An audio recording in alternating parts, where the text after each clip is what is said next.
You're not going to believe this. I've been sitting here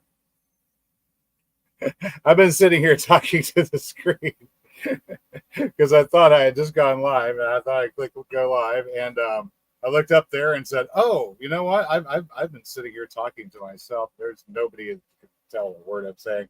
I'm just looking at the chat roll by, and Brian says, "Hey, it's bedtime." You're showing us an highlight. That's awesome. Hey, Brian, roll out of bed. Say hello. I've been running around like a chicken with a bad haircut for the past 48 hours here. Tonight's subject is unexpected discovery of a master. It relates to my martial arts studies, only ever so slightly. Of course, my opponent I discovered in the garden today. The task that we've been accomplishing this week, of course, has been harvesting our corn. I've got it sit right over here. Some of it I've already started the shucking process so it can get dried, and some of it I haven't unwrapped yet. We have some ears here that actually I don't think there's anything in this one, and we need to get them unwrapped probably sooner than rather than later. If we don't, then there'll be mold and mildew problems. I don't think this one turned out at all. Yeah, this is one of the ones that just barely got any germination, barely any pollination. Sorry, I need to get through those. I've had things getting away from me. I had to rush and get the corn planted.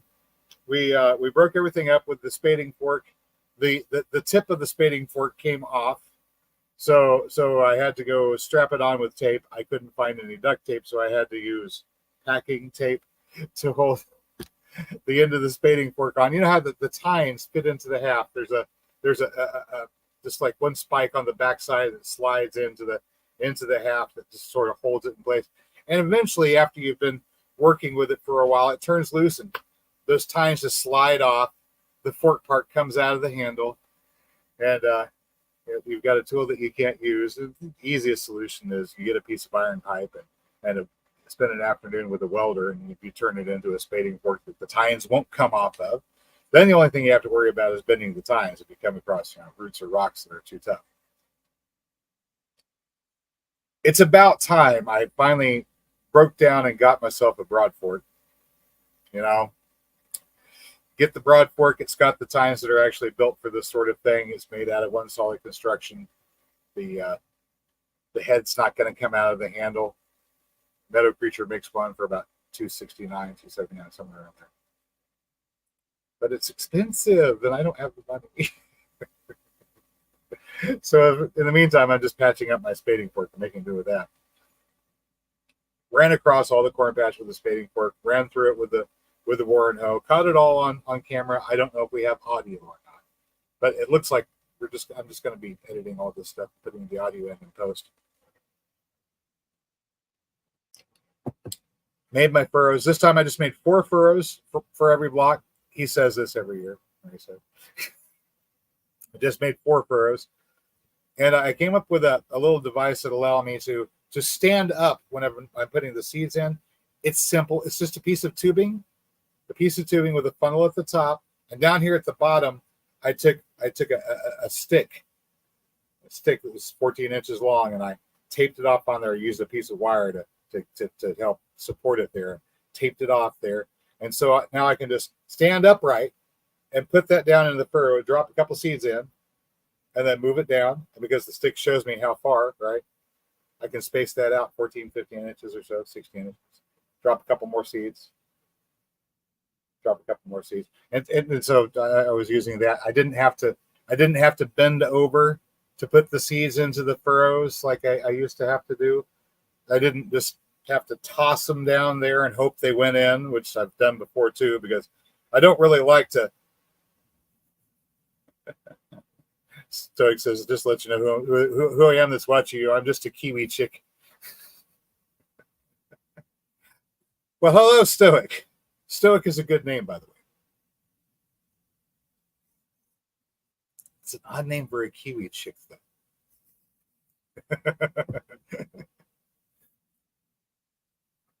I never got the opportunity to get out to New Zealand. Visited Australia, visited Hobart, Tasmania, but never got to see New Zealand, except of course in the moving pictures, and the scenery out there is gorgeous. Really did miss getting to see it.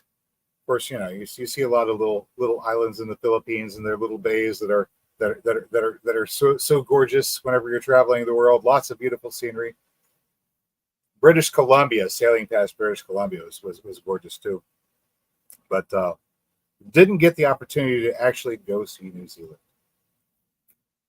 Well, maybe one of these days, one of my friends that has a yacht will invite me for a world tour, and we'll go off, get to go see New Zealand. That'd be awesome. Mickey says Danny at Deep South Homestead has a video of his version of a seed dropper. Yeah, that's basically all it is. It's just something that lets me stand upright and drop those seeds in. It's not a fancy seed or anything. It's just something that makes the chore just a little bit easier. It's a little bit easier.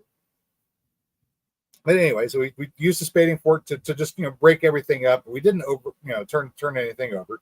And then the Warren hose to make the furrows, 4 of them all together. And then that little tool to space this corn in there. So we have it 16 inches, about 15, 16 inches apart, and about a foot apart in the rows. 3 blocks altogether, 4 rows per block.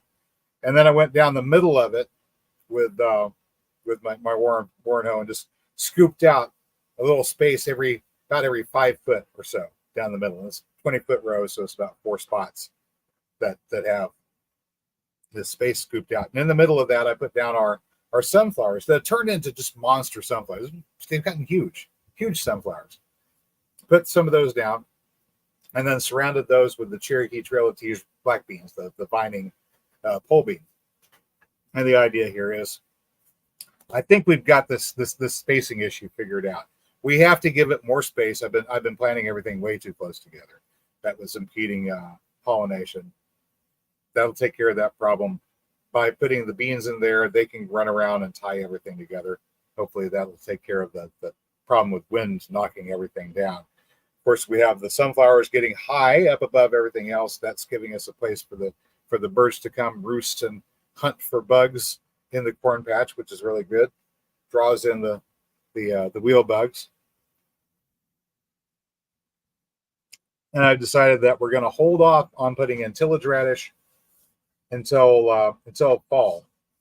When we cut the corn back, whenever the fall weather starts coming in, I'll go ahead and sow radish out there and winter wheat.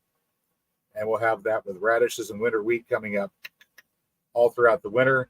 Whenever it gets up high enough, we'll let the ducks out there. We'll let them browse, and the ducks will eat the radishes off, and they'll just leave the taproots in the ground. So whenever the taproots are big enough, we'll let the ducks in, and then they'll clean that up. And then as we go into spring, we'll go ahead and kill the winter wheat off, and that will become our green manure for springtime when we plant the next batch. So that's the plan. Anyway, got in. Got the corn ready to unwrap here. Hopefully, it hasn't all started to spoil from being taken up and being in the. I just can't see what's in here. So I got some light here. Lights! Oh my gosh, there's light. Hi. Hopefully, I haven't goofed off on the husking of the corn. See, this is another one this is what happened to us this year. It's pretty corn, but it just didn't get a whole lot. It didn't get a whole lot of pollination. You can see those kernels that did get it, though. So a lot of this problem wasn't grasshoppers eating the tassels. It was it's embarrassing. It's all my fault. It really is all my fault. I've already opened up a few of these. So here's some we've already opened up. And I need to tie them off and get them ready to hang. Yay. I know. I'm doing my chores while we're on live stream here. Sorry about that. Oh, look at this one. Isn't that one pretty? Yeah. All right. Doing my chores on live stream.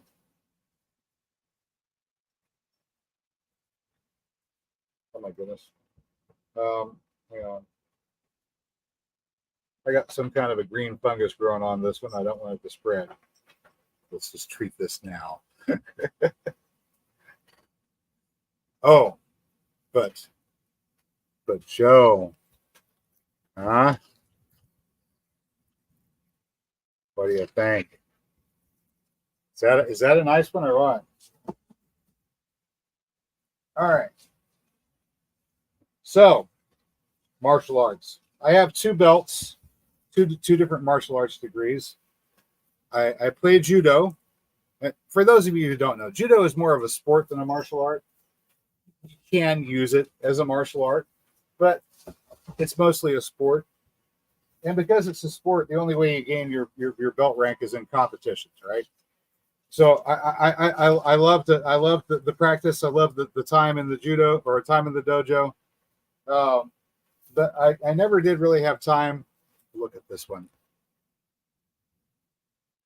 I never really did have time to go to the competitions. So I have a very, very old and frayed and worn out white belt.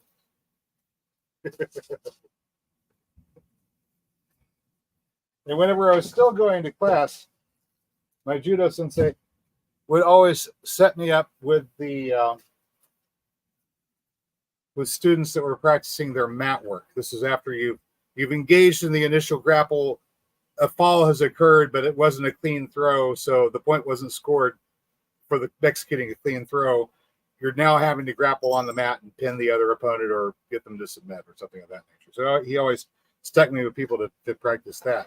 He never wanted me to have too much time and practice that was called standing randori, which is where you make your initial grapple, off balance your opponent, and execute the throw and score the point, which is what you're supposed to do, right? Well, it turns out I'm really good at that. So apparently I did not need any practice, so he never let me get any. Except whenever somebody else needed the practice, and then I was allowed to have some. All right. These are motion sensitive lights above me. The one that plugs in is now permanently attached to the front porch, or permanently enough that it's just going to be a problem for me to get to it. Okay, this one looks like we got to it in time and didn't have any problems with mold. But look at that right there. There's that one's germinating. That's let me see there. Yeah. it's already started to germinate inside. That's why one of the reasons why they have to it's one of the reasons why we have to get these with the husks off as quickly as possible, because if we don't, they're going to try to either going to mold or mildew inside, or they'll start trying to germinate inside the husks. Yeah, that's wild, huh? All right. My other martial arts degree is a yellow belt in Kyokushin. That one's a little bit more, I don't know, is that one more impressive? Sensei for that won't even award you a white belt until you're able to demonstrate your ability to break things, to Mishiwara. So yeah, a little bit different style, right? One is very, very hard and aggressive, and of course the other is more about redirecting force, and circumstances dictate which one you should be using. Sometimes you need to redirect force, and sometimes you need a more aggressive approach, right? Yeah, we're still talking about gardening. A lot of the time, I try to approach gardening by redirecting things, by using the habits of the creatures that are already out there in the ecosystem, and by working on developing that ecosystem to a certain extent, so I can rely upon maybe the birds. See, that was one of those little tiny ones on the side that never did anything.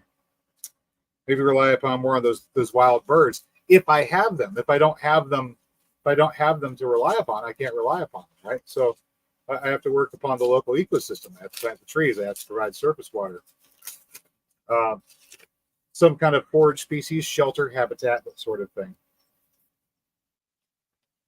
whenever I do that, I get the birds to come along and help me, and so then I can benefit from playing with some. If you didn't have any place around you for wild birds to have shelter or have habitat, then putting the sunflowers in the middle of your corn patch isn't going to help much. There aren't any wild birds locally to come and help you out. So this is one of those things that you just sort of work up to. Maybe take a couple of years developing your ecosystem around your property, around your homestead, or around your farm. Break that off a little bit. Have a look at this guy. And then you can start growing corn like this with no pesticides and no herbicides and no fertilizer. You'll get some duck eggs as a byproduct, of course, part of your weed and insect management program. You'll get lots of pretty songbirds. The goldfinches are very lovely. The house finches with their red feathers are lovely. The buntings, the indigo buntings, the dark blue birds, and the painted buntings that come in all colors of the rainbow, those are very pretty. For some reason, whenever you get those, you're going to attract some wrens too. And the wrens like to go up where the webworm nests are and demolish the webworm nests. There's sort of maybe a light orangish color. What was that Mary said? Randy always had to correct me when he called his karate kung. Yeah, his Kyokushin is karate. It's not kung fu. Well, I don't know. It was created by a half Japanese, half Korean fellow by the name of Masatsume Oyama. And he developed it and brought it to mainland Japan and started challenging the masters of all the dojos in mainland Japan and just beating them all. And then they were like, okay, so Kyokushin is the hard form martial art. Yeah. So, because asking if I ever draw the birds. No, I don't draw. I'm not very good at drawing. Very briefly entertained the idea of doing graphic arts and then discovered I had no talent. So we passed on that.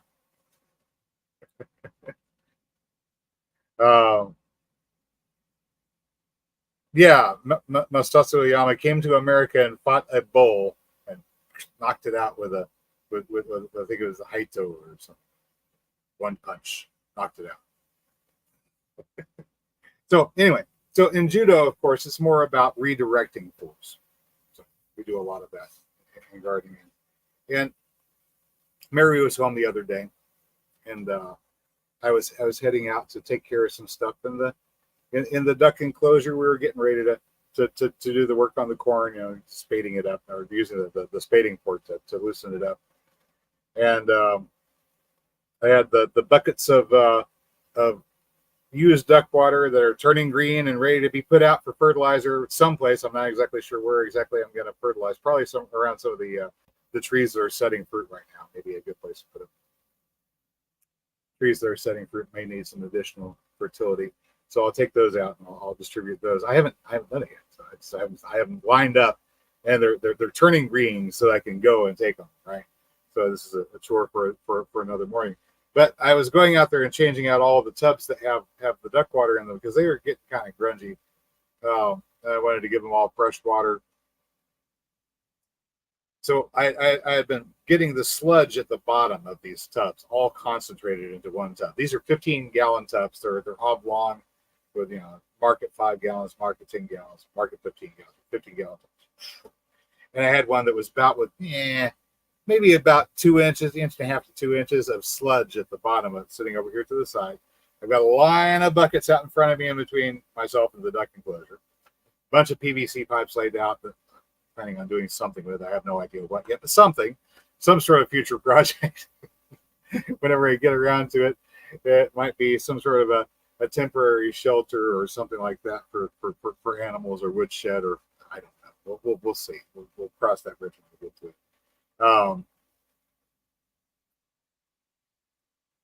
Brian saying Hapkido, cool. I like Hapkido. I know a guy that practices it. Interesting take on the redirection of forces, more oppositional than redirectional the way Aikido is.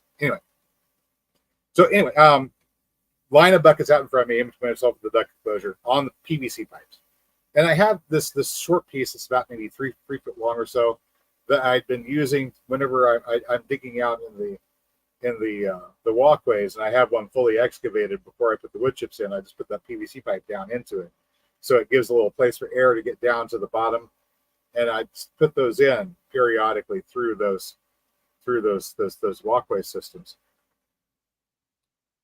So it's not a completely aerobic composting that takes place there. We have a little bit air channeling thing. But this one was sitting out there on the top.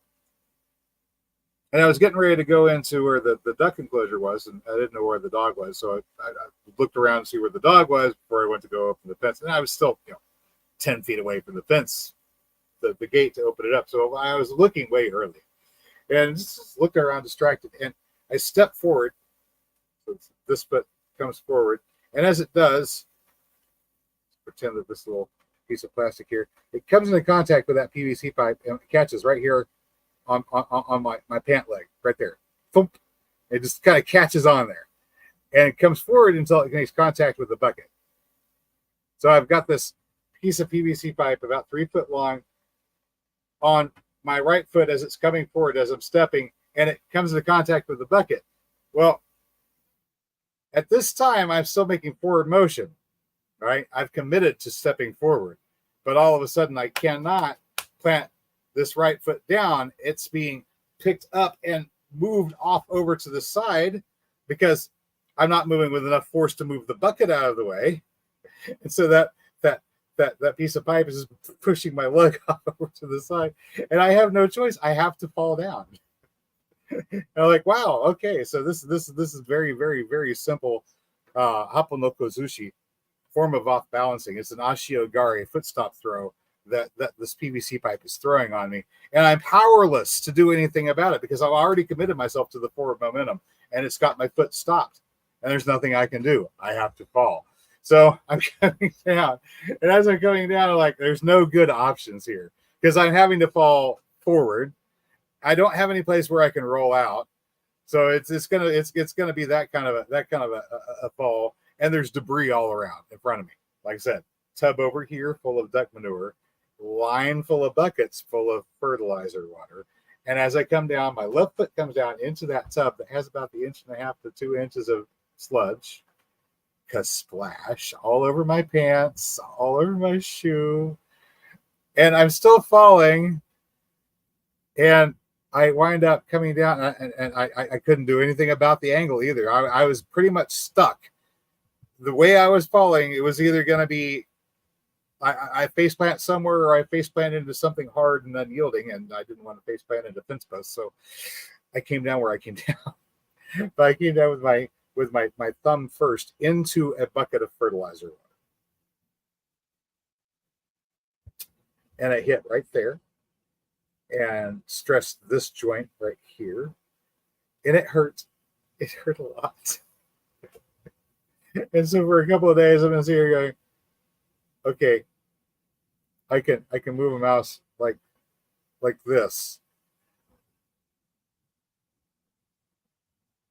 If I try to grab something, I was like, no, too much pain. So Mary ordered me some of these flex bandages, which would have been great for 2 days ago. Just take a popsicle stick and stick it on there and splint it on up. These came in a pack of 4, so we've got this one that I pulled out. We've got 3 more I went ahead and put away for later, whenever I once again injure myself running around thinking I'm all that plus a bag of chips. You know what they say. Yeah. Get too proud of yourself, you wind up falling down. Mm-hmm. Yep. Ordinarily, I'm pretty agile, sure-footed. Yep. Not 2 days ago.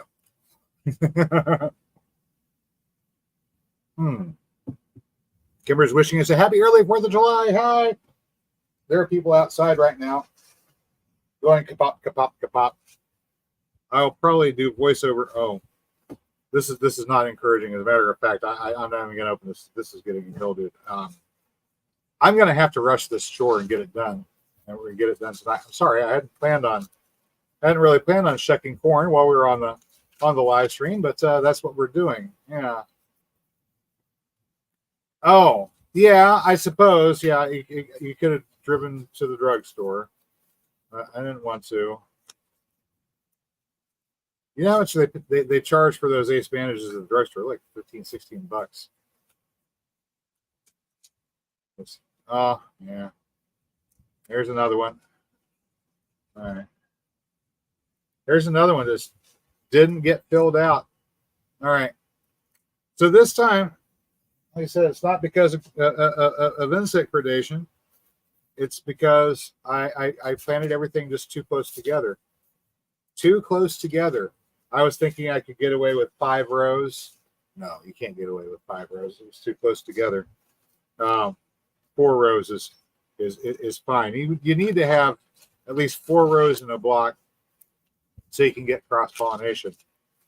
But those blocks are about 4 foot across, maybe 4.5 foot across. So 4 rows gives you a 1 foot spacing in between the rows. That's a little tiny one, but it's healthy. Four rows gives you a 1 foot spacing, which is good. 5 rows was just too close together. That plus I oversowed the sunflowers. I put way too many sunflowers in, and I'm not going to complain too much. They turned out great. Right? They were gorgeous. I've got huge sunflower heads out there on the porch right now curing. Some of them are about that big around, full. There are a few that the birds have already picked a few out of, but for the most part, we've got full ones.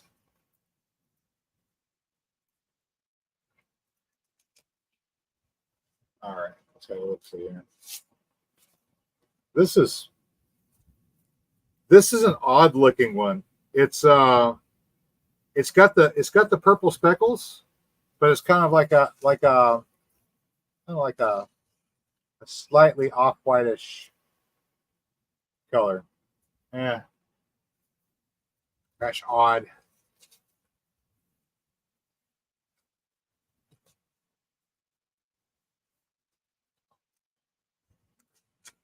Yep. I don't think this one filled out all the way either. It's got kind of a, yeah, splotchy. Nice colors though. Hang on a second.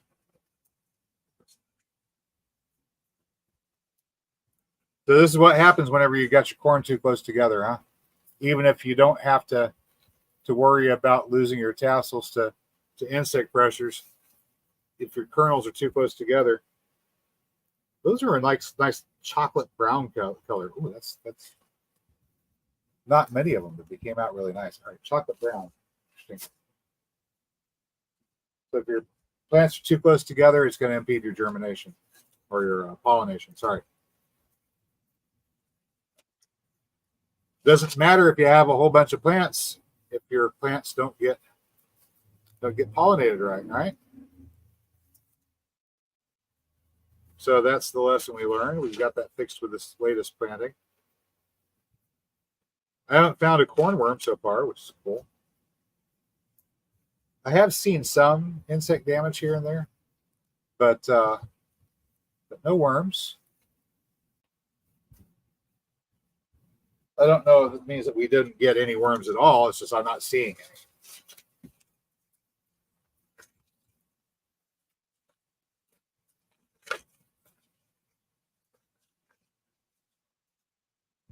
All right. And a lot of these are just like this one is. Really bold purple and white.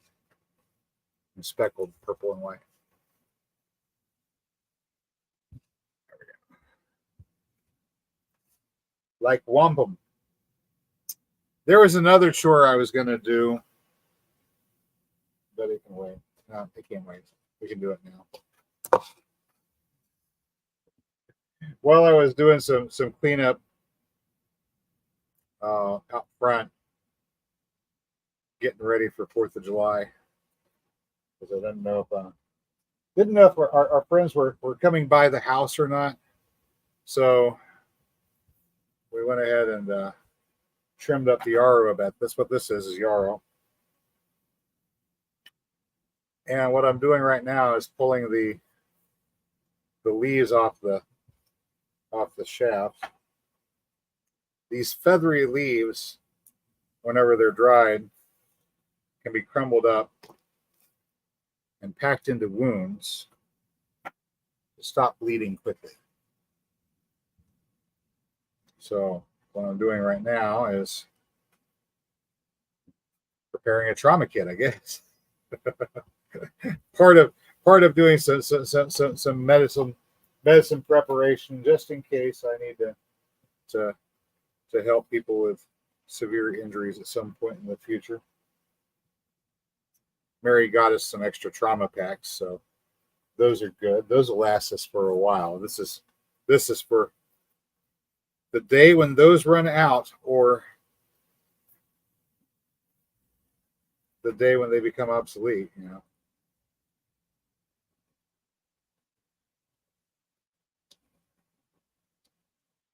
It's amazing, just about everything you need is growing somewhere, or can be grown.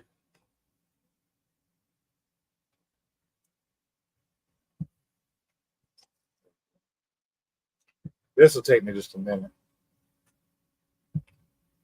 Now, unfortunately, this does absolutely nothing for sprains.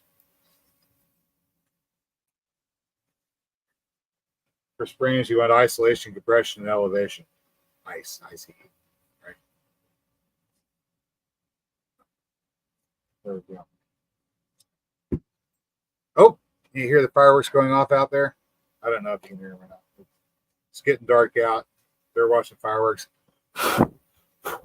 There we go. I've got ourselves one tub with a bunch of little spongy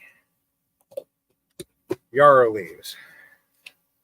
In case of emergency, pack that into a wound. It'll stop the bleeding. All right.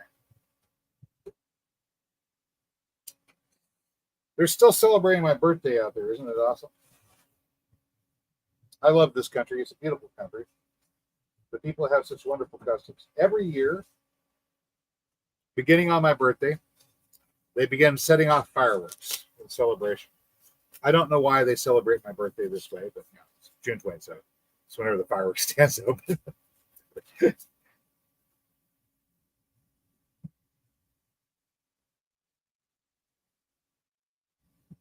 I don't know if you could hear it, but somebody just let off a whole box out there. So, yeah, starting on my birthday, and for a whole week, they set off fireworks and revel. And on the 4th of July, 1 week after my birthday, they just fire off everything they have left in one go. It's a wonderful tradition that they have. I thoroughly support it. Well, yeah, it can't be for independence. All right, so this is an example of what happens whenever you harvest your corn and then you let it sit around a couple of days and you don't shuck it. It's already starting to germinate there. Some of these, of course, are not going to be any good for seed because they've already germinated. But we'll set that over there and they will cure. So you got mildew on the outside of these husks. This is a dangerous proposition. If I let this go too long, then I'll lose this seed. That'd be no good. I wouldn't want that happening. I wouldn't. Ooh, that's nice.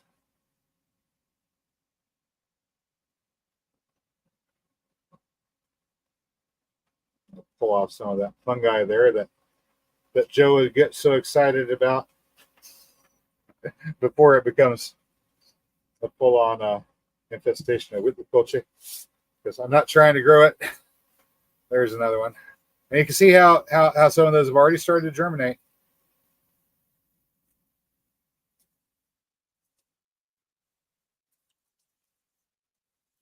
The humidity's high. It's trapped inside these husks, and those little corn kernels, they want to live, so they pop out.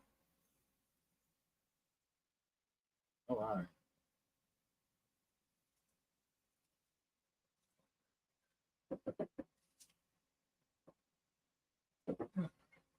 Here's one. It's got a little damage on the back side.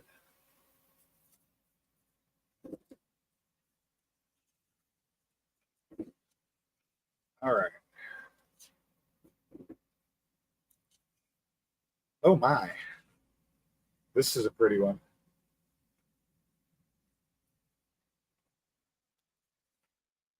Try to get these. I'll try to get these silks knocked off a bit. All right. Yeah. You caught me doing chores tonight, guys. Doing chores. Get this corn set so it can dry in. What do you think? Is that pretty? Is that pretty? Of course, we'd have more that were big and plump and full like that.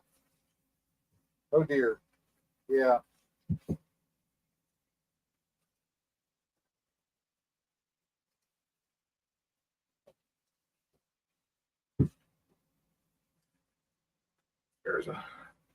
There's another nice one.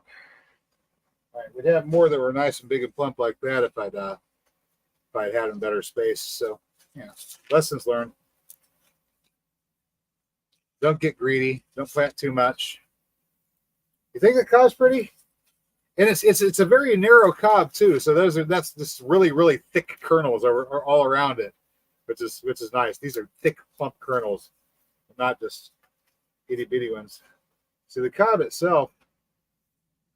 Give you an idea. Look at the very end of the cob, and it doesn't get much thicker. That's about. There's the end of my finger by comparison.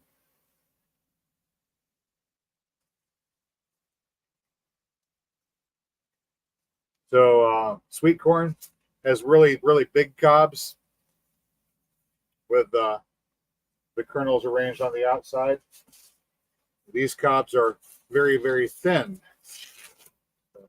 The kernels are still the same size, sometimes a bit bigger. Oh, there's nothing in this. Wah, wah, wah, wah. Nothing. Aww. I had just too many of them like that this year. And it was just really, the plants were so close together. We had leaves shading over the top of the tassel so that the pollen never got down to them.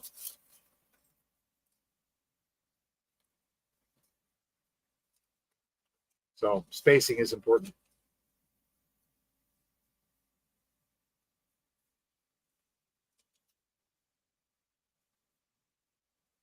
All right. There's more of that kind of orange color. Dropping tassels on the computer. This is a skinny one. I don't know what to expect from this. Okay. Another one that didn't fill out very well. These are kind of like a pearlescent purple gray. A funky shade there.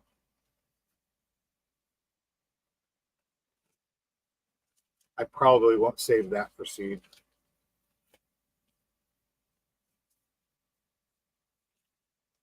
We already have plenty of that particular shade. All right.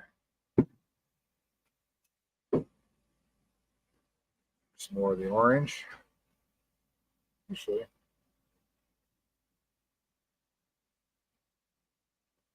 A couple of these have speckles, but a lot of these are just that. A lot of these are just that kind of caramel orange color with no speckling at all.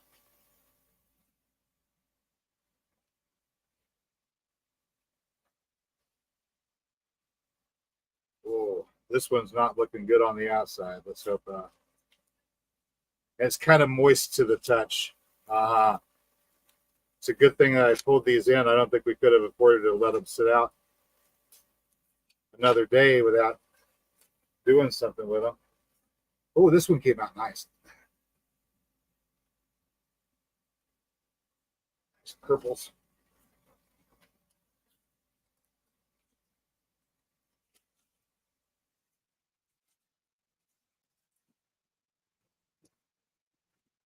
All right. Oh my goodness, guys. This is a small one. And all the kernels are just packed in really, really tight together around that. Very, very tight. But really pretty colors.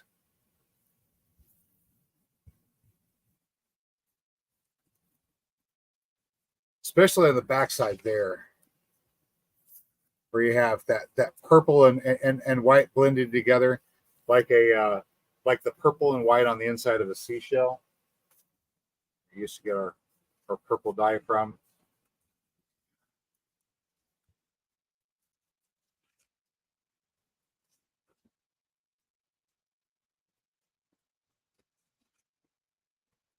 Amazing how those purple and white seashell were used almost like money by ancient people. Well, the ocean gives you a limited supply, right? You have to go down there to pick it up. And then it's still not worth anything until you work it and make a belt or a necklace out of it or a piece of art. So it's not just the shell, it's the art that you make out of it that gives it the value. The time and effort that you put into it gives it value. Sometimes the story that goes along with it gives it value. There you go. Look at this one. So some of those are pure white. Some of those are speckled white with purple.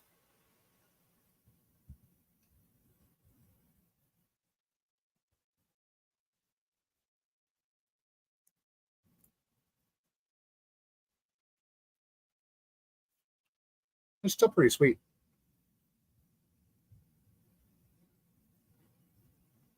Joe is saying, here in Mexico, my nana would always stress the corn silks brewed into a tea were great for kidney health. I've eaten the silks before whenever they're green, you know. Yeah, and they're not bad. They're a little grassy.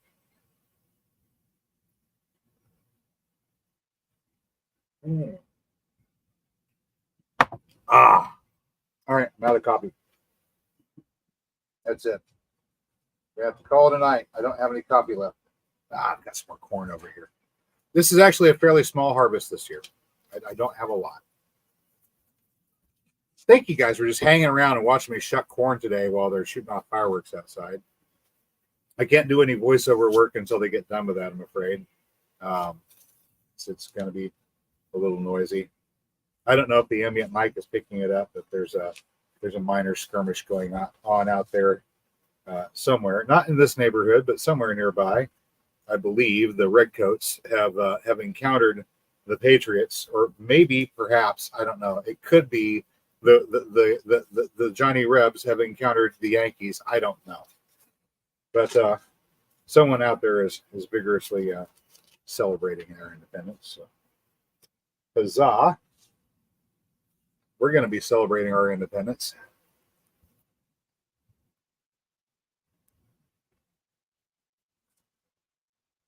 From commercial seed companies and genetically modified organisms.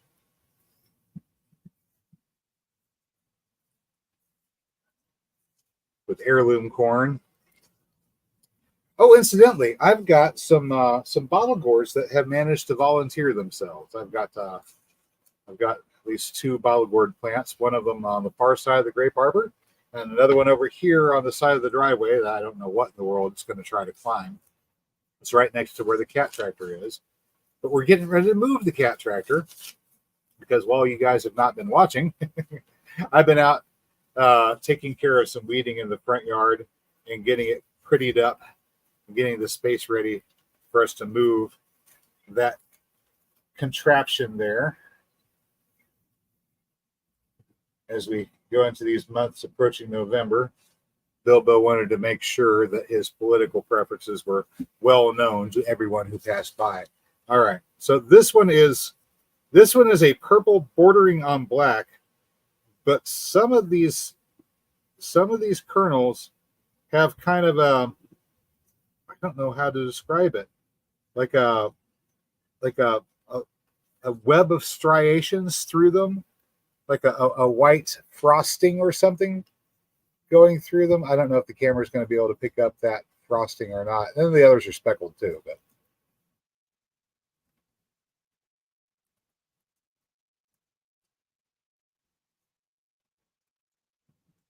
isn't that something?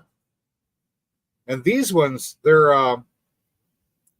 look almost like a hard flint corn. Like you could maybe dry it and treat it like a popcorn. I wonder if you could. Maybe I should try it. I might be able to try it. Mary, I don't think it's going to be able to. Carolyn was saying that she'd hope Mary was going to be able. I don't think Mary's going to be able to make it for the 4th. She might be here for the 5th. And if so, maybe some of my friends are coming in from Missouri. One of my friends is pastor over there. I told you about this church. He's coming in for the weekend, and they're planning on going out to Tulsa's River Parks and watching the fireworks there. But their habit is to get out there as soon as they can, early on the morning of the 5th, down by the footbridge next to the Blue Rose Cafe at the River Parks area, which is very nearby where they actually shoot off everything. I said, well, that's nice. If there's an accident, you'll be right there. He said, yeah, it'll be great. Well, miss a thing. Okay, this one's just a little bit too far gone. I'm not even going to put it in with the rest. Some of these are in dire straits.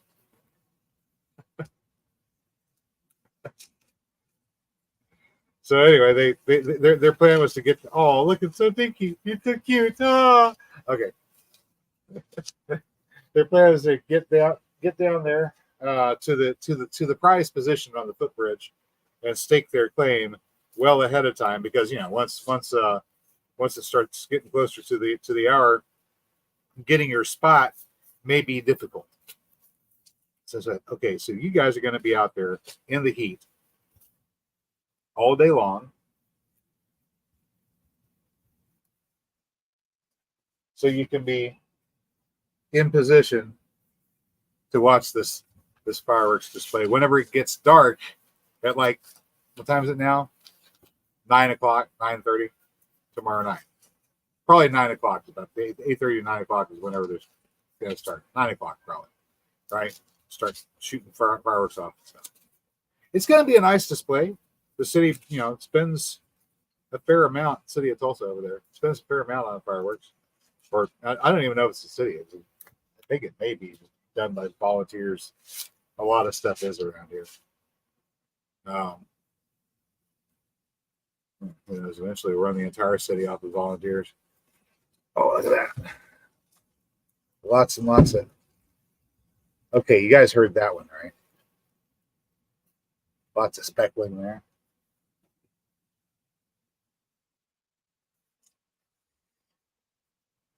So, because they're going to be out there all day long, they're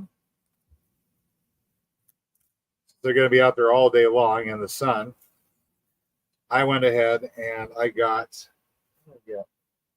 four cases of soda, which I don't ordinarily drink a lot of. Not cases; these are 12 packs, so it'd be 2 cases altogether. But it's 4 12 packs mixed stuff. I got root beer, I got Fiesta Punch, black cherry soda, and a lemon lime, plus a package of water bottles. Okay, that's not bad. Package of water bottles. What else do we pick up? A new cooler, which is not for the sodas. It's actually for the hot dog buns. A blanket, an extra folding chair. I got a bunch of buns, pulled out a bunch of hot dogs from the freezer so we can get them defrosted. Picked up some chili, got a thermos to put the chili in so the chili can be hot, the buns can be hot, the dogs can be cooked ahead of time and be in a separate thermos and hot. All of the cold stuff will be, the cheese and the diced onions and the chow chow and the mustard. We'll have that, and I've got these food grade tubs. We'll just load those up, throw the ice in there with the sodas, put them on the dolly, and then tomorrow about 11:30 or so, I think we'll swing by there with lunch. 40 chili dogs for whoever happens to be there. Crazy people that came out to celebrate 4th of July off the bridge early. Lunch and at least some refreshments so they won't die of dehydration. I will not guarantee that I'll stay out there all day. I may make additional runs for more supplies later. Who knows? We'll see. We'll see whether the need for more of a cooling station is there or not. No. Look at this one. Oh wow.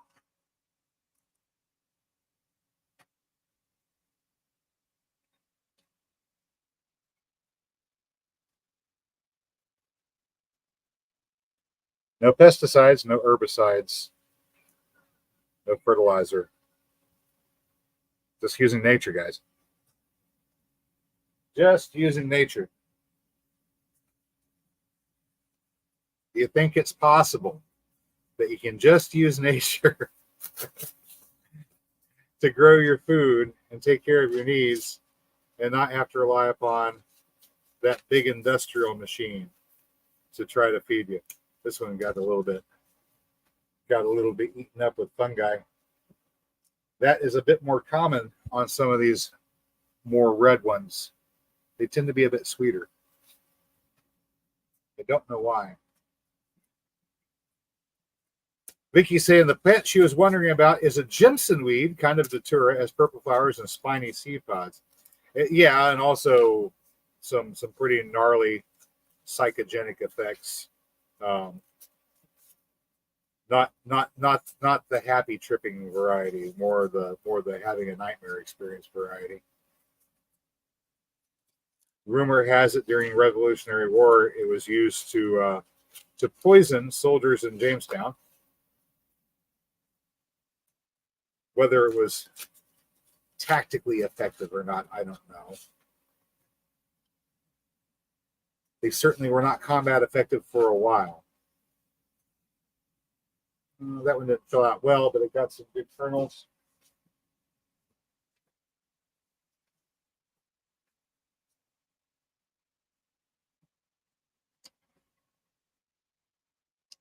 Apparently, whenever I was harvesting the corn, I found a duck egg out there, and I picked it up and put it in the box. I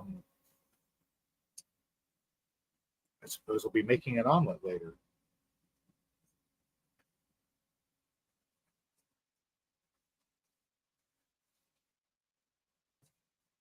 Okay. Oh my, that's not looking good. Yeah. Got a sunflower head that got some mildew in it. We're just going to have to move that to the side and carry on. What happens whenever you let your chores get away from you sometimes, right?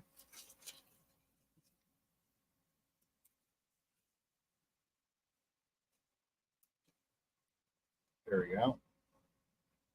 This is a little one. Little tiny one, but it's got lots of those little red and almost pinkish colors. These almost pinkish. All right.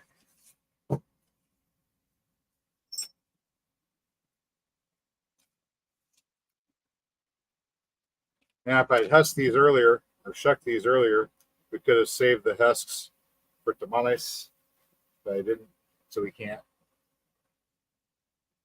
unfortunately. A lot of those already sprouted. Look at that. A lot of those already sprouted. Some of these I'm not going to be able to use for seed because they've sprouted already. I'll just have to take them, nixtamalize them, and eat them. I haven't eaten a lot of this corn, by the way. I've been trying to save most of it for seed, so I can send it out. Pardon me. Mary's behind a truck stop looking at a beaver pond. She says, "Beaver pond behind this truck stop was dry last summer. Now it's up to my back tires." Yep. I mean, the cycles of drought and flood, they come and go. All right. Here we go. This is really nice white corn here.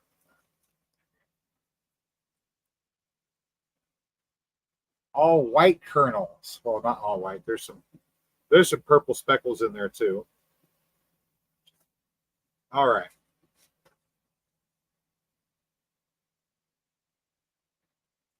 Vicky says, I had read that when the Romans first invaded Eastern Europe, the locals left them pots of honey from rhododendrons. Yeah. And of course, people will go out and harvest that intentionally because it'll make you feel funny if you eat enough of it. Of course, if you eat too much of it, it goes from you feel a little funny to you don't feel good at all.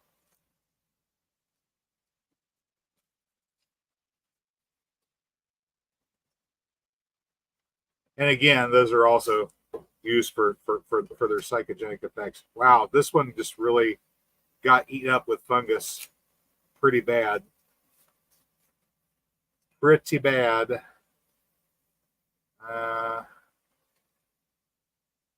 Yeah, this one's pretty. See, some fungus got into it. Evil honey, Mary says. Well, if you weren't expecting to have a mild psychedelic experience, then yeah, it would be a problem. If you were anticipating having a psychedelic experience, then it would probably be much different.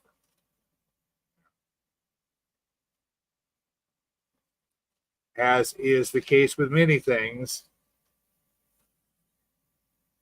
if you're prepared for it, it ain't so bad. There we go. Look at that. Look at this one. All right. That one filled out nice.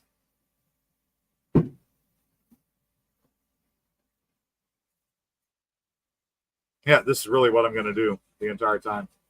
It's better than the last time when I was just shelling beans. Mary is saying, Roman should have learned about the Trojan horse and the Trojan War. Well, that's the thing, though. I'm not sure exactly when Homer wrote the Iliad. And also, a lot of people consider these stories to be somewhat apocryphal, not to be taken literally. And of course, some of them weren't even that. They were just prophetic, written as hero stories. There you go.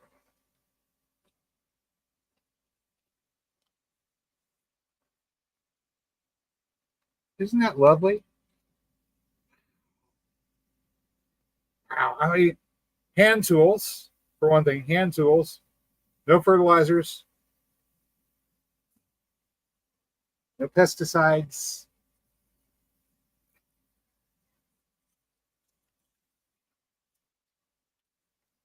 If I was a little bit more attentive and got these shucked out and dried a few days ago, we wouldn't have so much damage.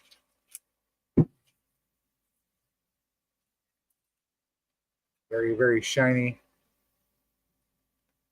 dark purple. Yay.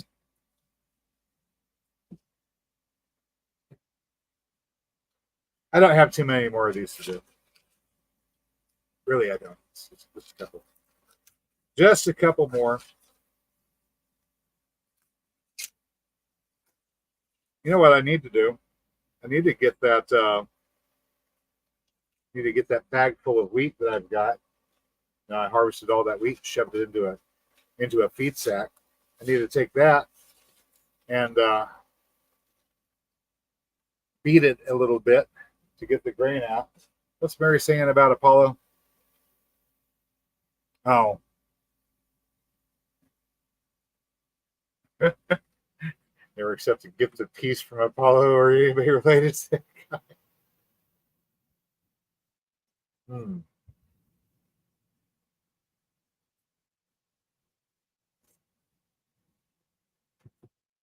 Oh, yeah.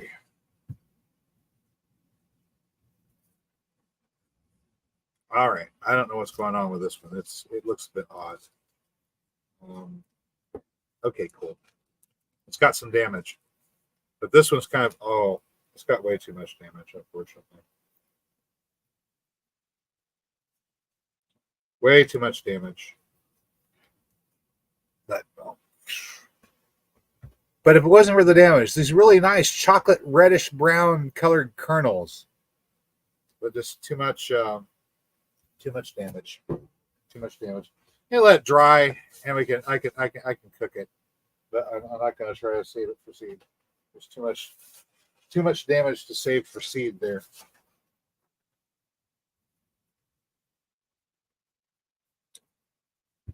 Then you need to look at that one.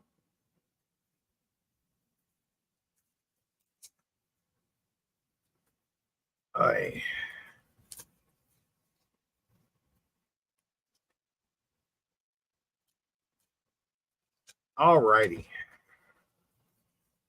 Just remember this: that all those stories, the ones about Apollo and Zeus and Aphrodite and Athena, Hermes, they're all untrue. They're all lies, although they do all contain a certain amount of truth in them. If you know how to look for it, right? Just like any good story, if it's well written, it should have something in it that is essentially true. Otherwise, it wouldn't be a good story. Thing about stories, they illuminate for us certain truths that we might not otherwise examine.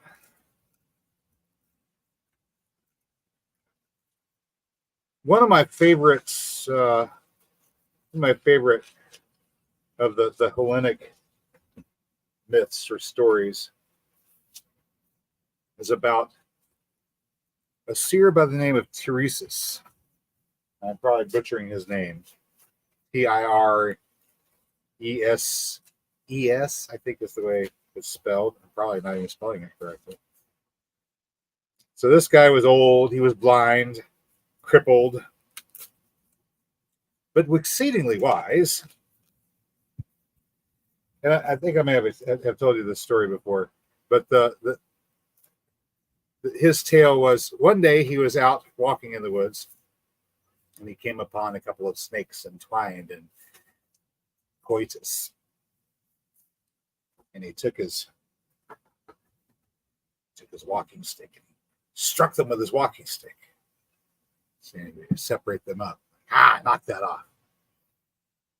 And apparently these serpents were one of the gods that was shapeshifted that did not appreciate being interrupted. Maybe it was Apollo saying. So it transformed Tiresias from a man into a woman.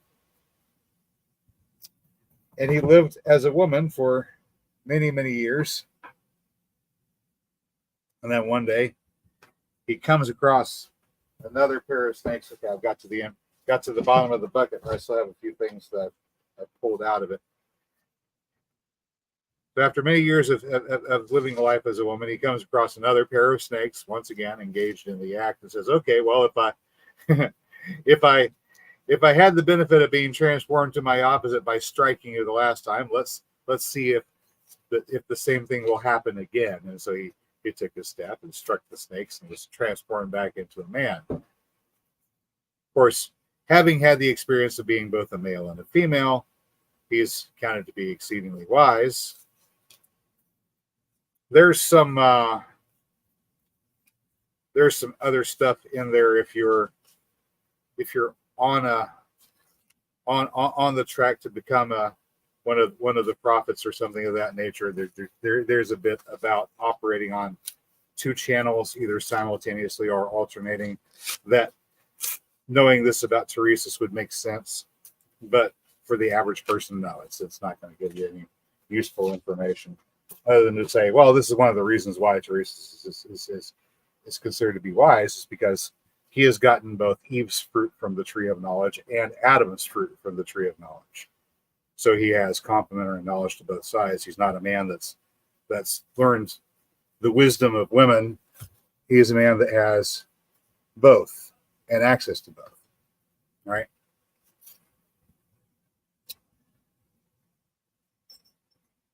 That's Hermeticism and Gnosticism and fun stuff. So the story goes, yeah, isn't that pretty? So the story goes that that Zeus and Hera were having an argument. When are they not having an argument? Only in this particular case, it was an argument about who derived the greater pleasure from the carnal act, right? Who derives the greater pleasure from the carnal act? And they have a wager upon it, but they need somebody who can settle the bet. And so they find Teresa's and ask him. And I believe he was not blind at this point. This is how he became blind. They ask him, and he says, "Well, having had the opportunity to experiment with both, the ladies do seem to enjoy it more. All the same, he'd still rather be a man, because that's what he was born as. Maybe there was another reason why he'd still rather be a man, but he provided his answer. Hera got upset, and Hera struck him blind. So there you go. I guess she was not happy that she lost the bet.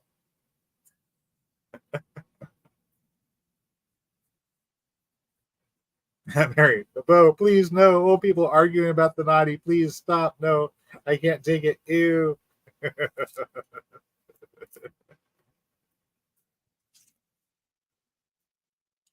Of course, that was the way the Greek and the Roman gods were depicted. They were depicted just like human beings, only with godly power, right?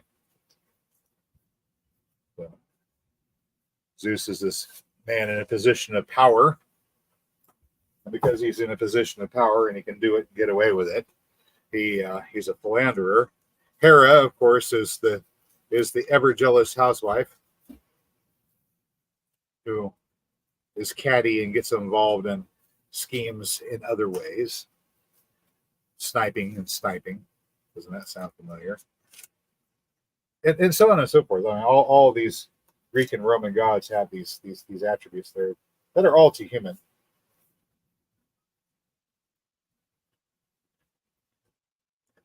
And many of them are modeled off of, they're modeled off of previous gods, previously existing gods.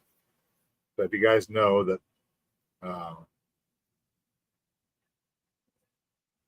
that Rome was settled by people that came from Macedonia. The people who settled Macedonia came from around on the Turkish side,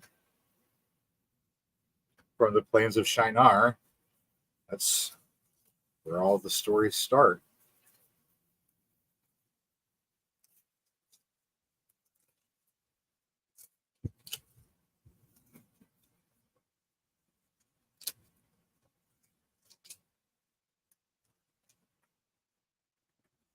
But in the beginning, all the pagan gods were never really gods. They were just human rulers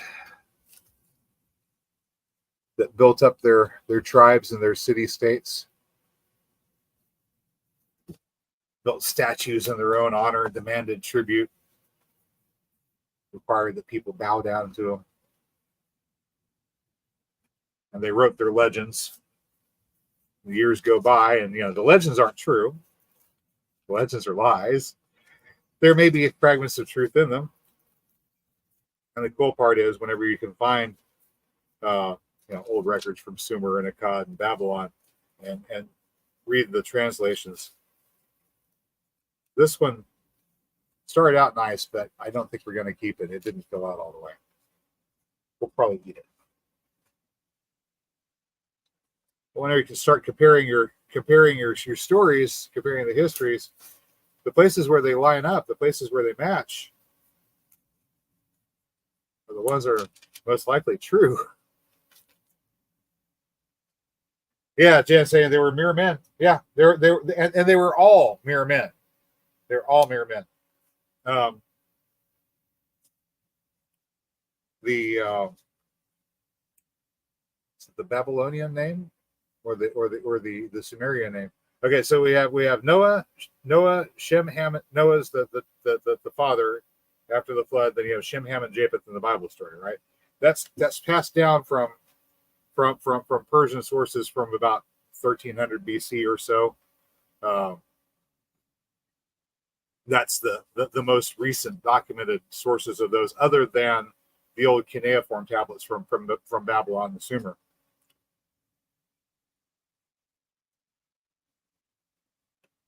But as a result, we wind up with like 3 different records of the events that happened right after that flood, and we can look at the geological evidence for a flood in that area at an approximate time that matches with the Sumerian kings list, which is just kind of cool.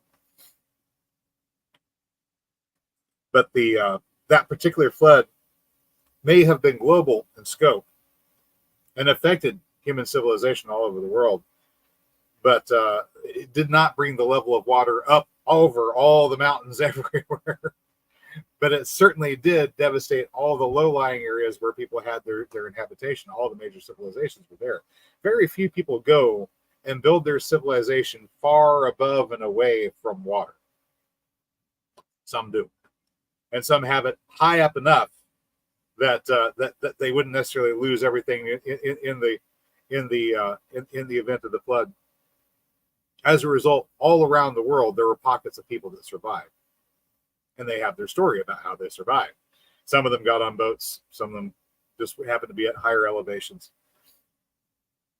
But immediately after Noah's crew settled down in the mountains of Ararat, within the first 20, 30, 40 years after that, they started rebuilding. They built boats, more boats.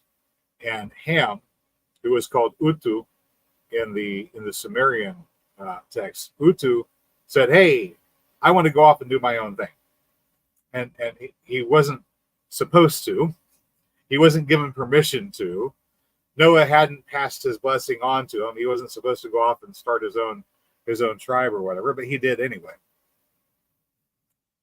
And Utu had sons and daughters. One was named Cush, or Meshki, and Gasher was his Sumerian name. That was the guy that went off and settled Ethiopia, and then later on, his descendants also traveled across to North America and established what would later be the Hopi. Oddly enough, looking at the stories and the symbols and some of the names that they wound up using and going back, okay, a generation, how the language changes, how names change. And of course, how the stories somehow have managed to stay more or less the same in theory, although in details they wander a bit. But Utu would have had another son whose name was Udun, or Udun. Udun attempted to do the kingship ritual that Noah had shown to Shem, that Shem had shown to Avram. That Nimrod supposedly knew something about but didn't really know. So Udun attempted to do this. I don't know if he did it with help or if he decided he was going to try to figure it out on his own. But he wound up almost overdoing it. He wound up losing an eye in the process, and he didn't come away with incredibly flawless wisdom as a result of it. But Udun was later known in the poetic Eddas as Udin, and he came from Azerbaijan in Persia, or actually in the mountains of Ararat following the flood. They were Viking from the very beginning. That's kind of how they got up there to Finland and Scandinavia.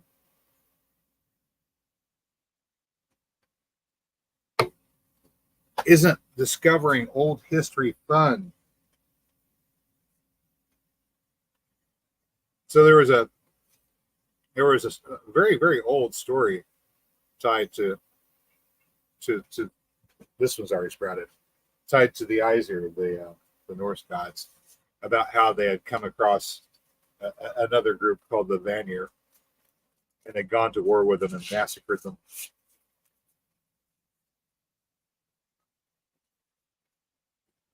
And I think that was kind of a lot of what was going on immediately after that flood event. Was people were going around and looking for pockets of civilization, pockets where there was old technology, possibly looking for potential rivals or enemies, maybe, and eliminating them.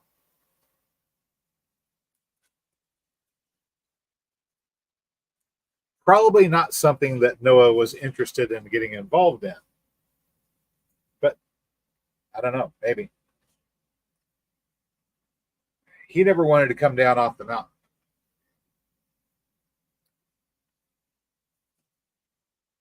But given the circumstances, horticulture takes time.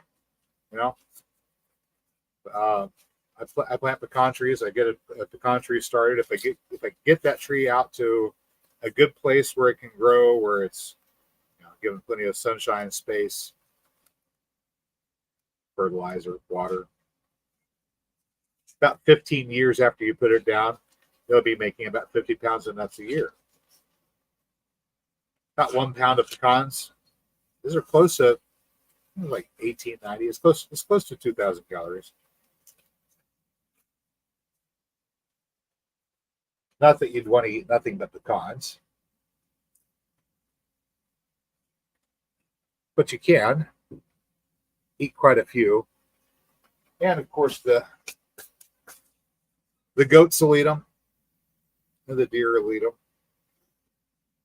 squirrels will eat them, and the pigs will eat them, and you can eat all those.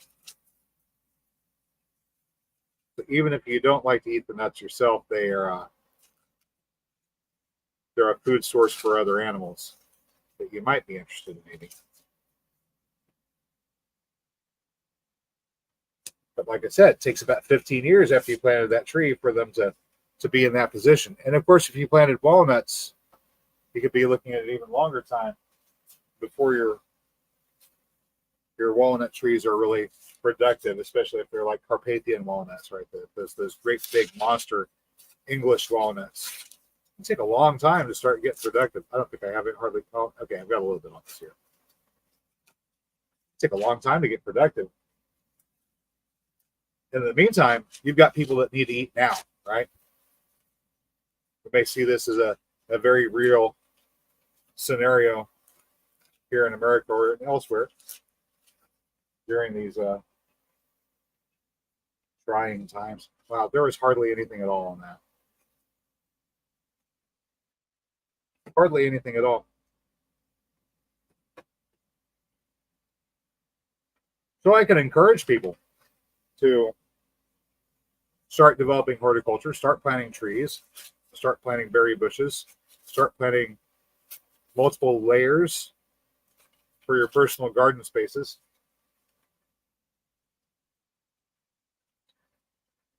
But in an emergency, we are going to need annual agriculture and things like corn. The thing is, we don't want to be so dependent upon the annuals that we never return to forest gardening. And of course, that was the problem, right? Noah's content to develop his forest garden there on the mountain, built his vineyard, and he was happy. But the people wouldn't move down to the plain. They had other ideas. They didn't embrace horticulture. They started relying upon annual agriculture. They lived in cities. Of course, in cities, Isn't that dinky? In cities, you can't just grow the food you need to eat. You have to work and you have to barter and you have to find some way to get money to buy it. Yeah, that was not good. Of course, that puts you in a bind because you're now stuck having to have money in order to live. Now, back in the days when the money was gold and silver, having to have money to live was still a problem. If you couldn't get your hands on that gold and silver or enough of it to make a difference, you could starve to death.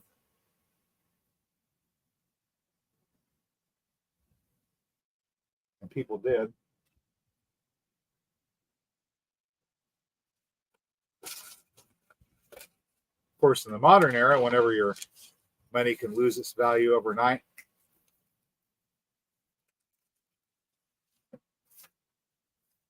because it's fiat, not really backed by anything, it's even more important to be able to have something real that you can rely on.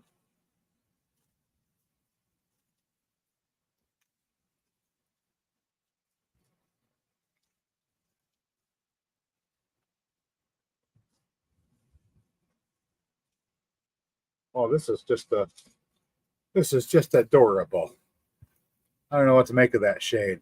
It's kind of like a rose color. A rose color. Okay, I've got two cobs left. That's it. I just have two left. Yay! Hour and a half watching a guy shuck corn and talk about tripping and falling down and hurting his thumb. Yeah, I have not been able to play guitar halfway decent for about 4 days now. I just was able to pick out Sound of Silence earlier today, kind of, sort of. Because whenever you can see a little bit right there. When I was harvesting the corn, I cut my finger on one of these leaves. It's like a paper cut, so I haven't been able to make bar chords at all. And now I can finally start to make bar chords again. That's good. Of course, my thumb is not great, so I do finger style with the thumb and these two fingers primarily. Ding ding ding ding ding ding. So that's been a problem. There we go. Have a look at this guy. T is saying, "Hey Jay, do you know anyone involved with the Native American church?" With the Native American church specifically, probably. I know a few Native Americans. I know a few spiritual Native Americans. I don't know if they're members of the Native American church per se. Native American church uses ethnobotanicals, peyote, I believe, primarily.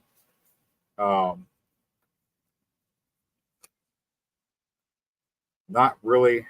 It's not really the circles I move in too much. I'm familiar with ethnobotanical shamanic practices.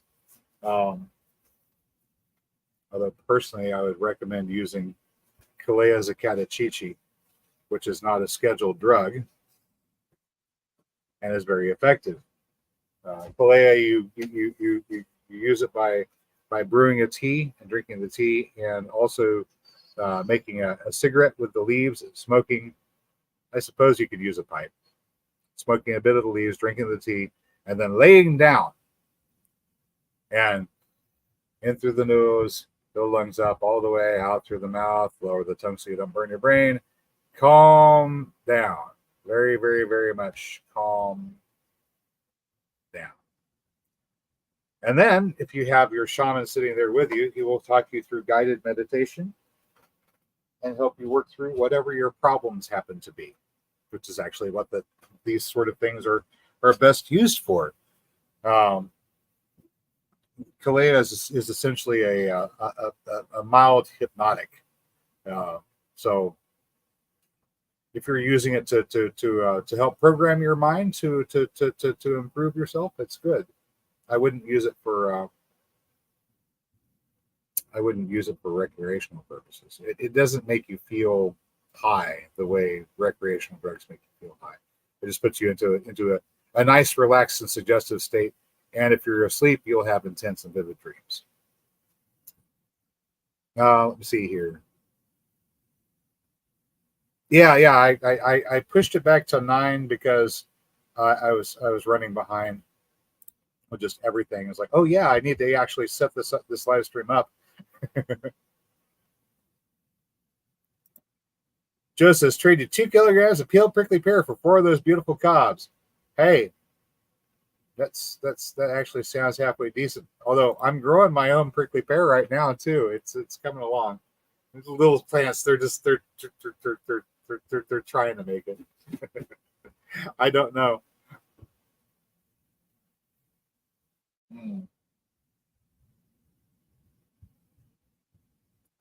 Root beer. It's so good. Anyway, so yeah, a lot of those ethnobotanicals should be used properly in conjunction with someone who is knowledgeable on how to use them therapeutically, and otherwise you just have people using drugs recreationally and calling it church, which is not good. there is a right way to use them. The main problem with using ethnobotanicals or drugs at all in any way involved in spiritual practices, although that may help you achieve a connection, the connection is dependent upon the chemical and not something that you're in control of. And since you're not in control of it, whenever that chemical goes away, you lost the connection. And so you may wind up in a situation where you keep on using drugs over and over and again, trying to establish the connection. And then you're not doing anything with it because you're in a drugged up stupor and you don't internalize any of the insight that you receive, and you don't make a lot of actual progress. So you have people sitting around that are using drugs going, yeah, I'm going to expand my mind. And then they just sit there and they do nothing because they're in a drugged up stupor. He says, shucks, thanks for sharing your corn with us. But of course, the shaman that use ethnobotanicals are trained to avoid that sort of thing. So you're going to be involved with it. Find somebody that actually knows what they're doing and isn't just having recreational drugs with a ritual attached to it to make it all right. Anyway, done the right way, you could have a shaman guide you through meditation and come out of the experience no longer angry at your wife and smoking cigarettes and drinking a 6-pack a day. That can be done. Or you can look at the pretty colors and go, ooh. It's an experience either way, but it's a more beneficial experience if you approach it with the right attitude. Okay, I'm going to clean up the corn husks here. That's about all we've got for you tonight. What did we do? We picked a little bit of yarrow leaf off and packed it in a tub so we could have it ready for first aid later on should we have need to stop bleeding rapidly. We went through our corn and got it shucked so that it won't get all mildewed and sprouted. Some of it's already started to sprout, but for the most part, we were able to salvage all of it. Well, most of it. And of course, I've informed you about having just completed planting our second crop of corn this year without the mistakes that we made first time around. Our second harvest should be much, much bigger. Hopefully we've got all the spacing issues resolved. We'll see. I think I'm about done experimenting with spacing the corn and staggering things around. I think this is going to be it. Big scene. Yeah, some people thought to expand their minds, but their minds just whooshed away. Yeah. Well, it does you no good to have that profound insight if you can't remember it. Right. there's a song by Tool called Rosetta Stoned, where the guy's talking about, yes, I had the insight, I had the epiphany, I had the realization, I'm the chosen one. I must give the world this message. I must deliver the prophecy, but I forgot my pen.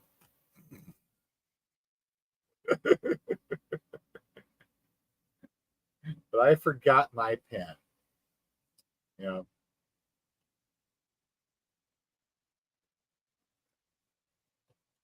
You like that one? You like that one? Yeah, Xanadu, uh, the old classic poem where the author was sitting or had some tea, probably with poppies, gone to bed, had a dream, woke up and went, I have my inspiration. He starts writing this poem in Xanadu de Kubla Khan, a stately pleasure dome decree, and begins, going on. And as he's writing this poem, it's like the greatest thing he's ever written. It's awesome. It's like the entire poem is in his mind. He saw it in the dream. He's writing it down, and then the doorbell rings. And a couple of people come to visit him. He puts the work down. He goes visit his friends. And then whenever they leave, he goes back and goes, oh, no. I can't remember the rest of this poem. And so Xanadu is this incomplete poppy pod tea. Yeah, probably is what he was on. Well, Lord Byron and Yeats and Mary Shelley and Stoker, all of those guys were into the poppies, and I think they were doing some tincture of wormwood as well. Yep.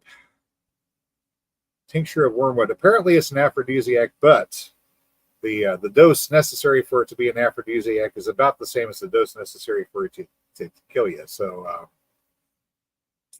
yeah, I'd use with caution.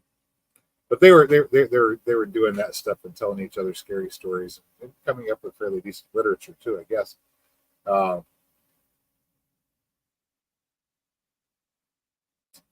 Poppy pod tea. Kimber said, glad my cats ain't going crazy. Why would your cats be going crazy, Kimber? Tell us why. Why would your cats be going crazy?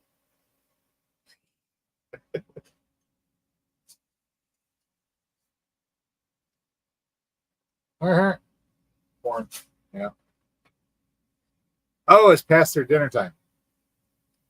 We can come out and get food for them. Do you think they'd like an egg? No. All right. Okay. So what do we got coming up?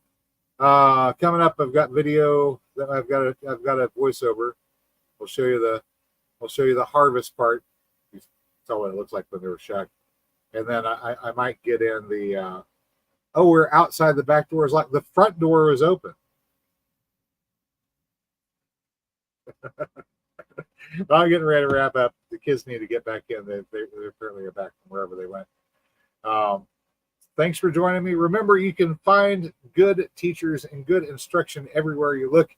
Even sometimes you can discover mastery in the arts in the form of a small length of PVC pipe laying on the ground in wait.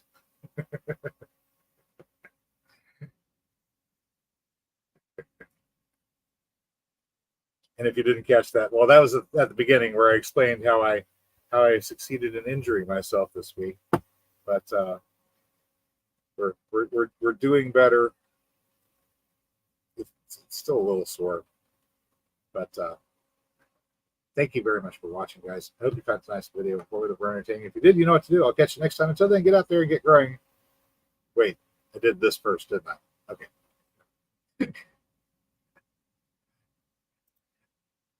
I did. I left the door open. The front door is open. They could walk in at any time. They just have to walk behind